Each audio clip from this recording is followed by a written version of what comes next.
Le mal des ardents, sinon le feu de Saint-Antoine, la peste de feu ou encore le feu d'enfer, est une maladie scientifiquement nommée l'ergotisme qui a pu encore défrayer la chronique dans les années 50 lors du cas de contamination dans le village de Pont-Saint-Esprit dans le Gard.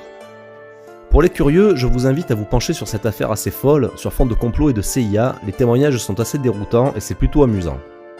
L'ergotisme donc provient de l'ergot du seigle, un champignon aux propriétés hallucinogènes qui servira plus tard à synthétiser le LSD.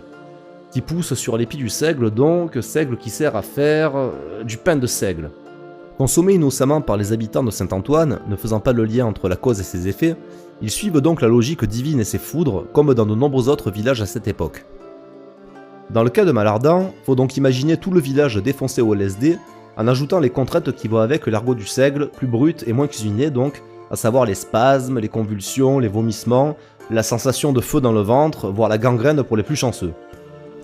Bref, perdre des doigts de pied en plein trip, ça doit sûrement valoir le détour. On parlera dans le contexte du jeu de cas de possession, quoique les fidèles ne sont pas en reste dans leur rôle d'ambassadeurs de dieux délirants. Personne n'est épargné chez les bouseaux célestes, à vous de vous faire vos propres scénarios dans ce méli-mélo rationalo-mystique, parce qu'après tout, pour ceux qui savent, les portes sont grandement ouvertes quand on enfonce le doigt directement dans le divin. Des peintres du Moyen-Âge ont magnifié ces moments, à savoir la superstar Jérôme Bosch, mais aussi Matthias Grünewald ou encore Peter Bruegel. Salut, c'est Gibbs, et voici une